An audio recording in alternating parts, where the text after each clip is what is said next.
All right, welcome aboard to our Wednesdays with Amar thing here. We're going to talk about index annuities.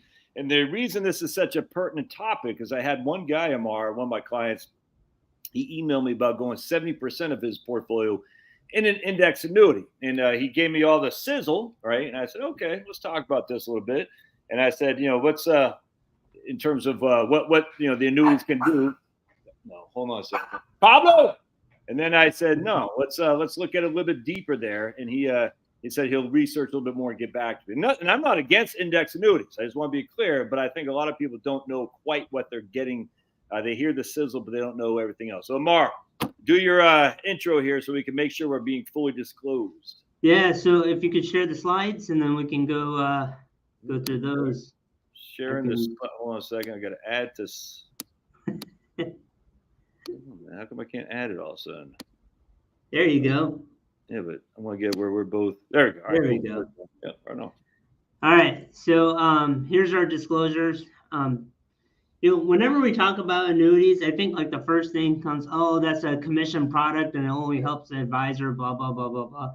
I just want to put it out there before we get started in any of this, is that we're a fee-only firm. We're a fiduciary.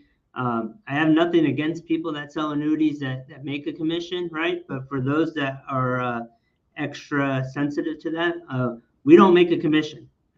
We're a fee-only firm, so this is just advice and talking about the landscape. So today, my goal is to kind of talk about the interest rate environment and today's scenario in terms of retirement portfolios and what retirees are facing.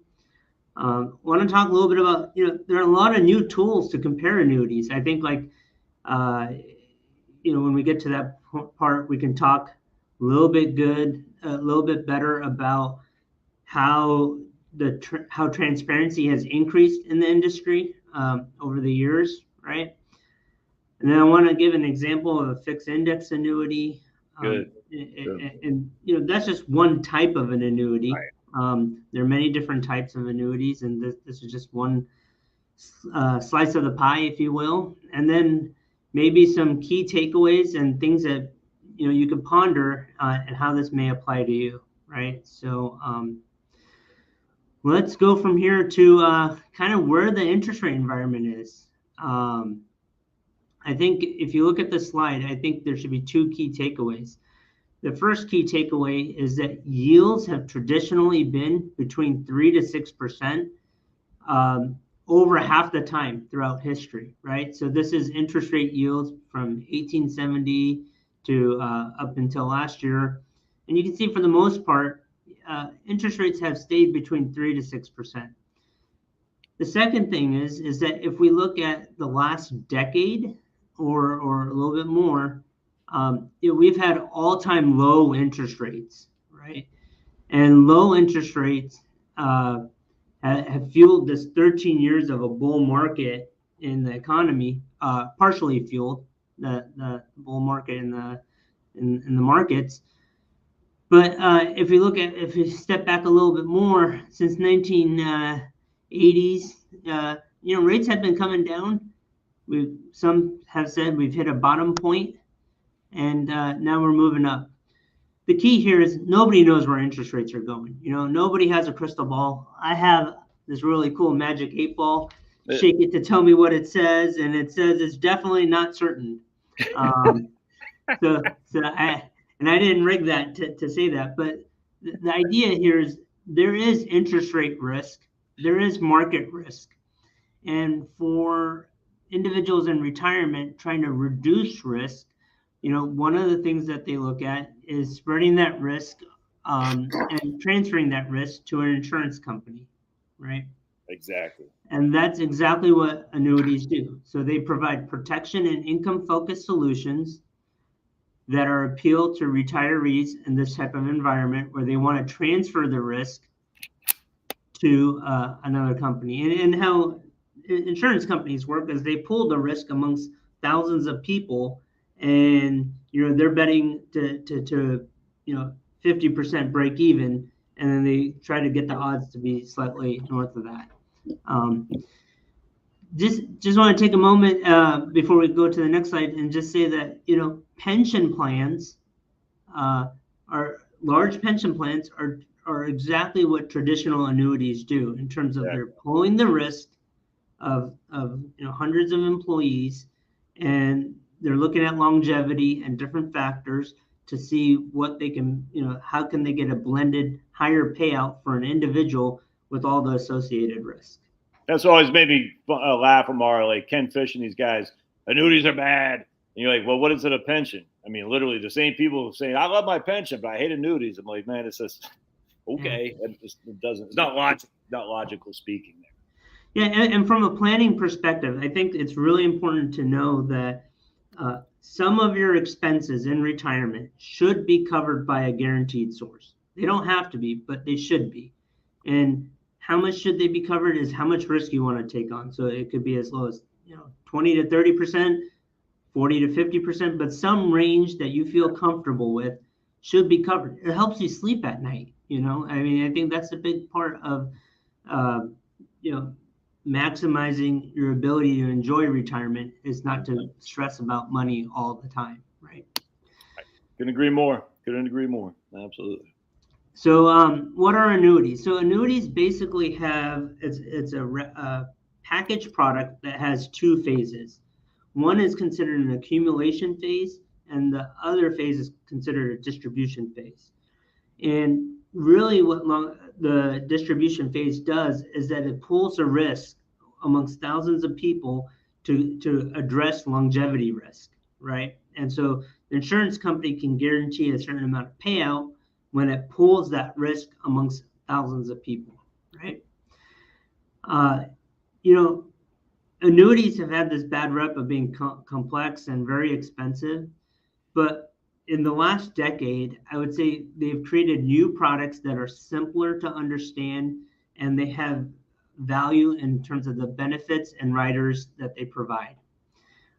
So regulation, technology are also making the availability of the information a lot more to everybody.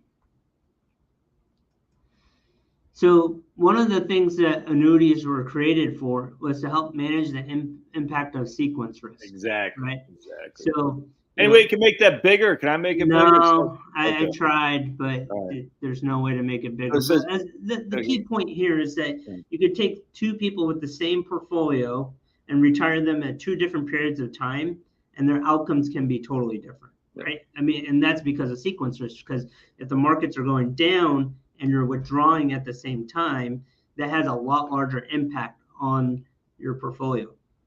And so one of the things that we talk about with clients is, what is the stress on your portfolio, right? At this given point of time, what is your withdrawal rate, and how does that factor into the risk of your portfolio, right? Tools to compare. So there are a lot of tools to compare, right? Nowadays, you can go online, you can talk to a broker, you can talk to an insurance agent or an advisor, and they can create, they have tools to create comparisons from different product series, right?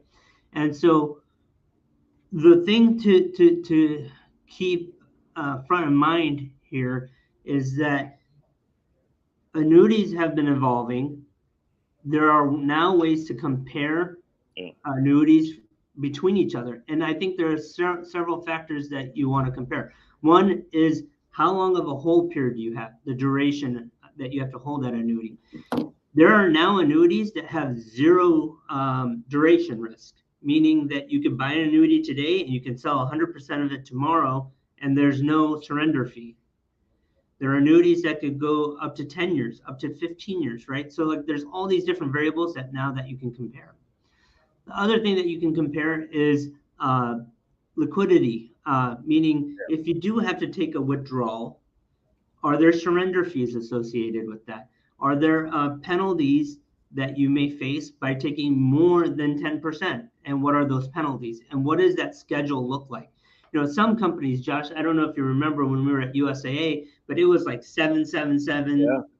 5.2, 777, 776, 5.2. I remember 5.2 in year 4. Yeah, I don't know, like so like, and then some companies go 8, 7, 6, 5, 4, 3, 2, 1, right? So there's different, you're going to want to use that as a comparison because you never know what's going to happen. And there may be a chance that you have to take an excess withdrawal, right? Amar, I looked at some annuities the other day, and they had no withdrawal fee for the first 5 years, which is actually what you want, frankly. I mean, literally, you don't want it. But I was like, wow, I had never seen that before. No withdrawal, not a withdrawal fee, but no withdrawal ability is what I'm saying. It's completely illiquid for the first 5 years. I said, man. Yeah, I think Pac Life has an annuity that I was just mentioning that has 0 surrender schedule ever.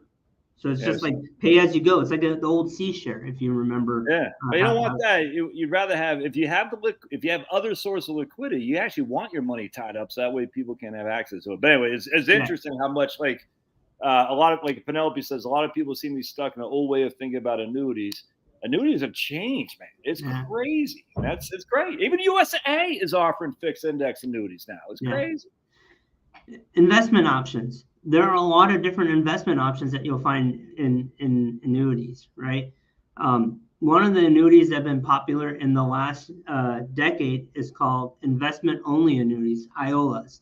So they strip out all the M&E fees, all the other fees, and you could get, just your basic S&P 500 fund wrapped in an annuity for less than 10 basis points, right? So there are different investment options that you can consider. And then the strategy, whether you want a fixed annuity or variable rate annuity, that can be part of it as well. The other thing that we want to get into a little bit is like scenarios where which annuity would make the most sense. So in order to do that, we should have some basic information on what a fixed index annuity is or of the products. So today we're just going to focus on fixed index annuity. So a fixed index annuity basically is a simplified insurance product that provides upside while protecting the downside, right? And again, there's 2 phases: the accumulation phase where it keeps growing, and then there's a distribution phase where you could distribute it from that annuity, which may have old actuarial tables, which may be in your benefit, or you can 1035 that into a new annuity that's more income focused, like a single premium immediate annuity. This, there's some definite advantages, right? A fixed index annuity limits your losses, right? Like you can guarantee your principal through the insurance that the company has.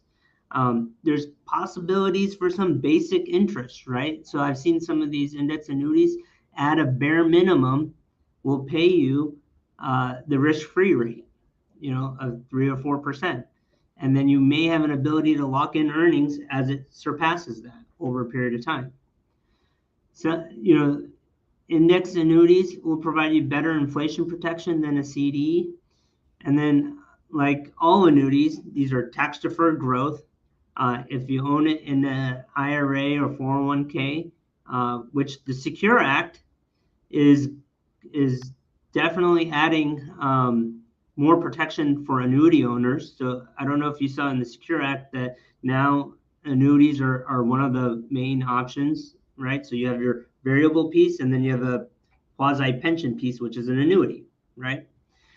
But if you do have this in an after-tax, if you do have this in an after-tax account, be careful for the 10% penalty if you need to withdraw before. You saw that, Amar? Pulverizer says he's going to your channel.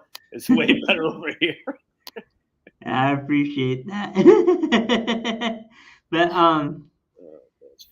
so here's a visual representation of it. And I know it's small, but what you can see here is a dark line that goes up and down. That's like the market. Yeah. Traditionally, index annuities will be a basket of securities, like Apple, Netflix, Amazon, just a bunch of companies that they'll basket together. Or it could be indexes like the Russell, the S&P, the NASDAQ, or it could just be one index, the S&P 500, right? So here what happens is you have an interval period, let's say it's 1 year, and then the manager of the annuity says, all right, do you have more money than you had than where the index was a year ago? If so, then you lock in some value, right? If it's less, then your account value is the old value that you had. So it's kind of taking the stairs, right? You get these step ups over a period of time, right? There are a couple of terms to be careful about because it's not the best thing since sliced spread, right? Because there are some things that the insurance company controls to make sure that they stay profitable, right? So, the loss floor is a term that uses what is the worst case scenario. Most of the time with index annuities, it's 0%.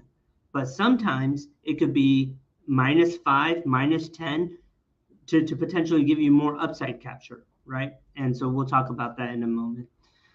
Sometimes there's a minimum return, like we talked about earlier. You could get the risk-free rate, would be the minimum interest paid. And then once the market makes back that amount plus where the market is, then you get some participation in the index. They can adjust the value so there's three things here. There's what is the return cap? So if we're using the S&P 500, and let's say the S&P 500 does 15%, but the cap is 10%, no matter what, you won't get more than 10%, right? The other 5%, that gravy is going to the insurance company to pay its bills, right? There's also a participation rate. So if the market index does, let's say 12%, and your participation rate is 50%, then you get 6%, right?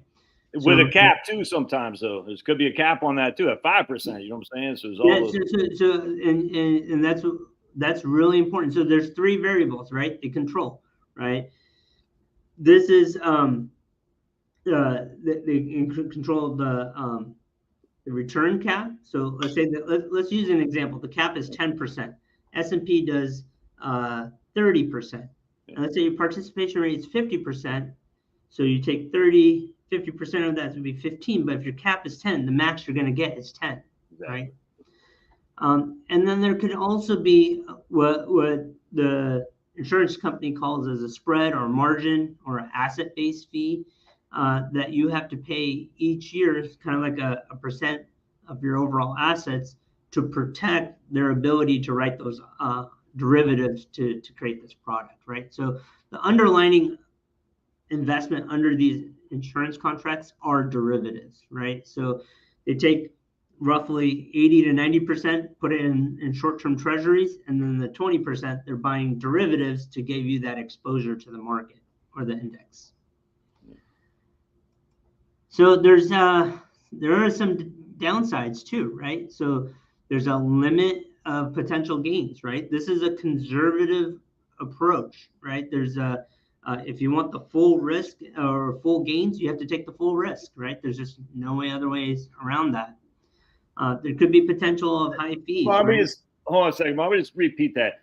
Folks, if you want market-like returns, you have to be in the market. You can't have any kind of insurance product or that's just all there is to it. The one thing that irks me about these index annuity pushers is they say market-like returns without the risk, and it's just not true, man. I mean, and that's why, Amar, going back to my guy, who I got nothing but fond respect for, I was like, market-like returns. I said, well, what's the market? I asked him that, and he said, let me look into it. I said, exactly. So, what are we comparing it to? It frustrates me knowing market-like returns without the market risk. You can't have your cake and eat it too here. And there's nothing wrong with that, but just I don't like some of these purveyors of these things like spouting off like they're going to give the S&P 500 similar return without the risk. It's just not true. Now we keep going. Yeah, it's definitely a product that for individuals that want to protect some of their downside, right? So it's not maximizing on the upside. The other things is there could be high fees, right? They have this cap and this participation rate, and some of these participation rates change over time, right? So like they can reduce the participation rate in order to capture some of the losses that they've had in previous years. It's all in the finely printed language on the back of your insurance contract on page 97 that nobody reads, right? So they have levers that they could pull to keep them profitable, right? So and most of that revolves around high fees. Surrender charges, right? if you cancel your contract before the surrender period, you can owe a fee, right? Um, and just like the market, there's some uncertainty, right? You may be better off in a CD or a bond where you know exactly what you're going to get. Here, there is some uncertainty. Over a longer period of time, the odds are you may be ahead, but there is some uncertainty around that. And no dividends. I've yet to see a fixed index annuity that includes dividends either. That's another. And this is just we're just talking about the negatives, friends. We're not talking about. I mean, there's positives here too, but without the dividends, you're not getting market-like returns if there's no dividends. It's just that simple. Cool. So the next 10 minutes that we have here, Josh, I think I want to talk about why does this make sense for me, or what should I be thinking about, right, when I'm considering an annuity, right? And so the first thing I think is that if you're doing a financial plan to see how much money you need in retirement and where you are, and you're at that last 5 to 10 year mark before retirement's going to become a reality, an annuity may increase the probability of success, right? And so this again goes to sequence risk. So if you don't have a large cash buffer, an annuity can provide protection on the downside to give you those payments. And you can also have a period certain, right, where it's like, all right, for the next 5 years, my income is guaranteed to come from this annuity. And then my investments have a longer period of time to grow, and then I'm going to tap into those later. The second thing is for somebody that's in a high income or has deferred comp or restricted stock units that are in a high tax bracket, this could provide some tax deferral for your other assets, and while you pay taxes on those dollars, and then you can tap into the annuity. Some of the things that have evolved are some of these benefit riders. One of the benefit riders is like a long-term care benefit, right? Exactly. So you can, it's kind of like you have the industry from the days of 35 insurance carriers selling long-term care, and now we're down to 3, right? And so because they've all mispriced the long-term care product, if you will, right? The actuarial tables were totally off. Well, this annuity product allows you to self-insure, but have a leverage on your actual dollars that you have in the annuity if there was a long-term care event. Now, obviously, it's not free, so you got to weigh the pros of the expense versus the benefit, right, which you should do with everything.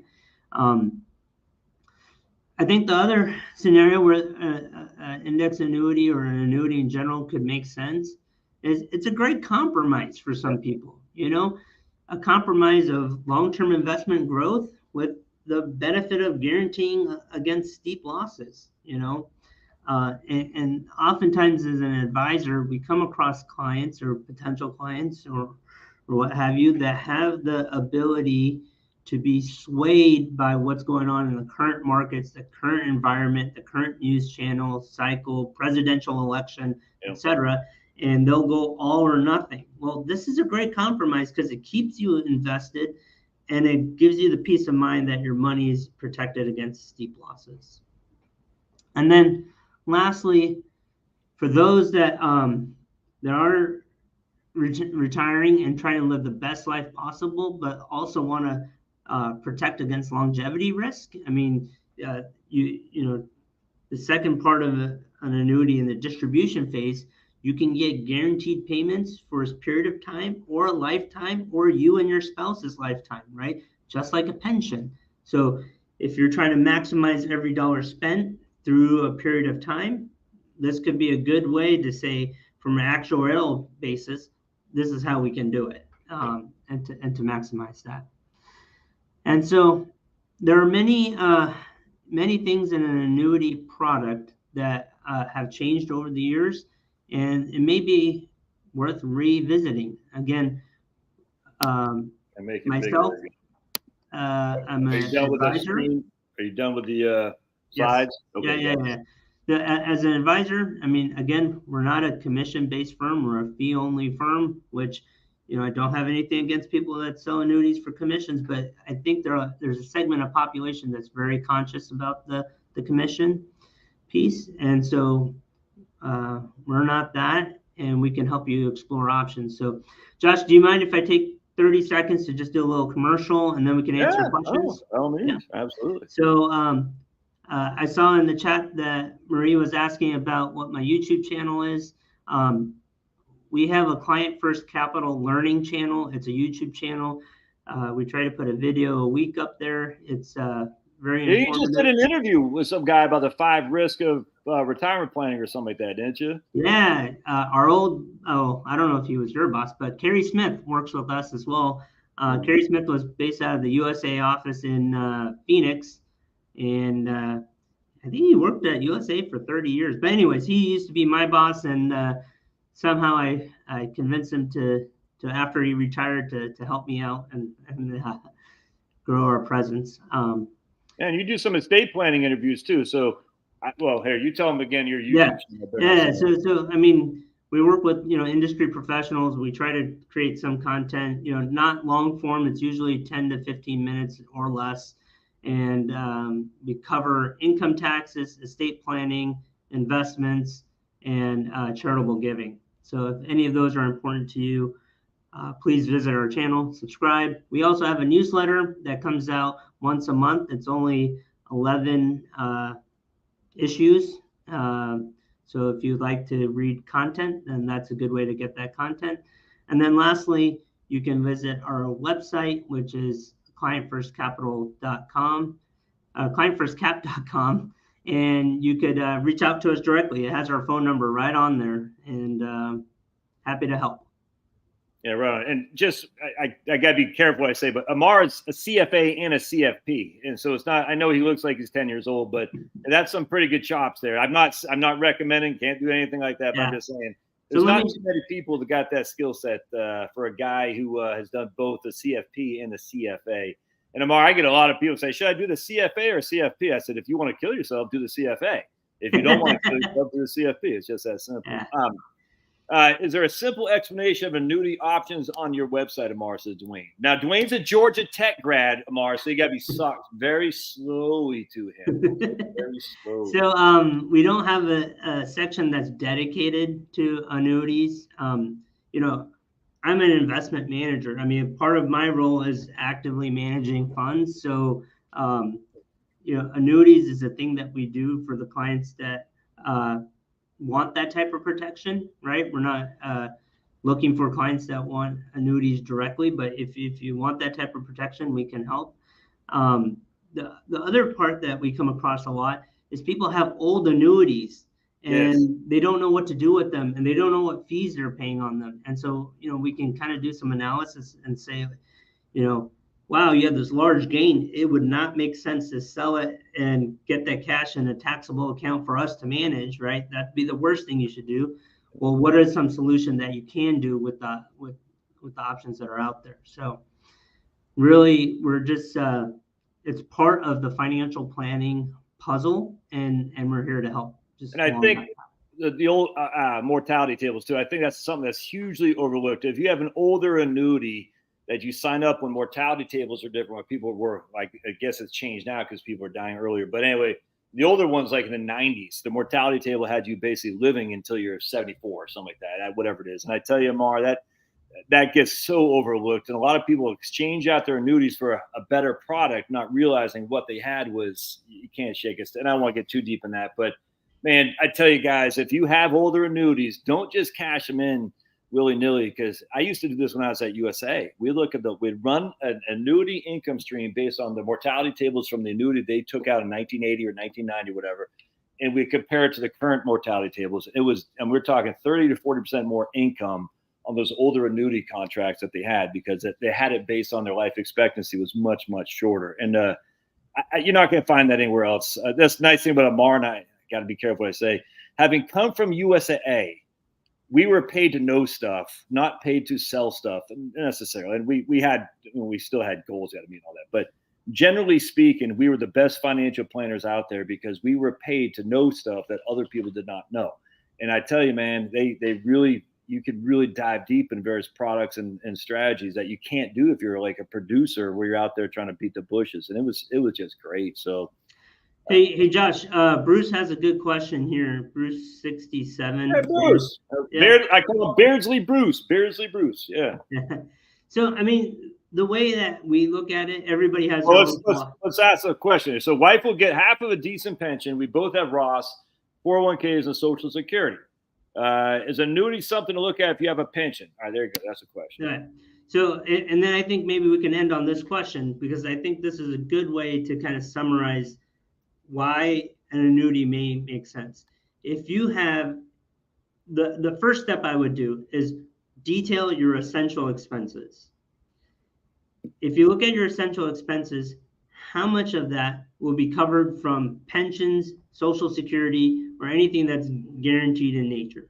And then see, where do you feel comfortable? If it's covering, 30% and you want to be more conservative, then an annuity may make sense to cover some of that gap. But if it's covering 60 to 70%, you may not need an annuity, because you're already covering a bulk of your essential expenses through a guaranteed source.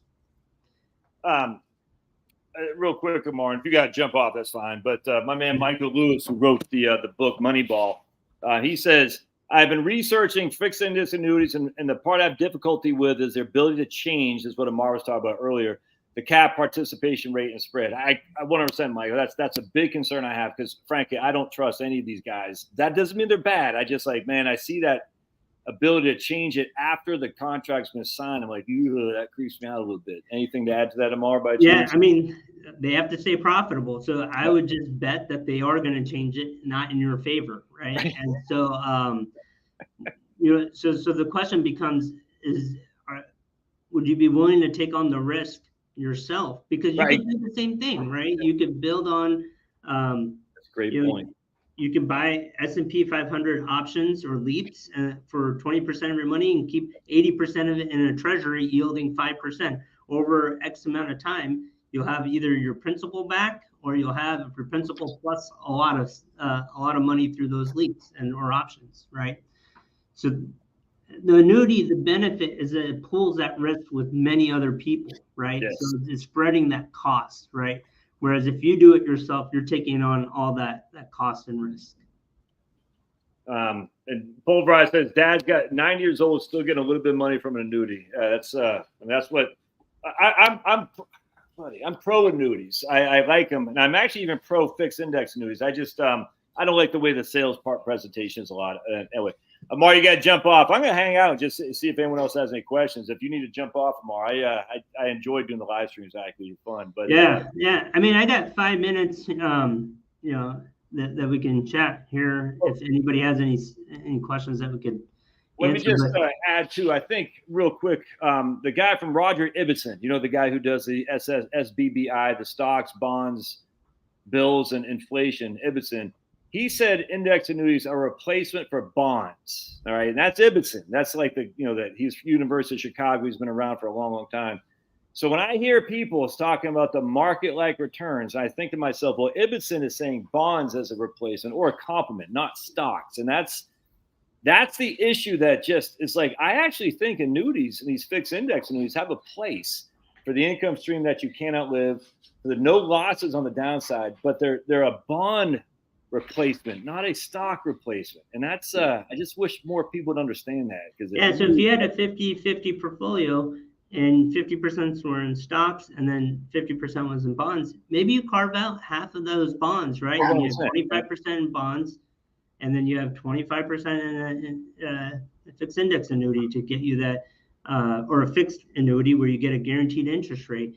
Oftentimes the problem with bonds is that the markets have been so correlated between stocks and bonds. So when you see a large dip in stocks, you're also seeing a similar dip in bonds. And the real reason I believe that is that a lot of these companies have a ton of debt on their books, right? So once their profitability goes down, their likelihood to pay those debt instruments also goes down quite a bit, right? So there's this term profitless companies, right?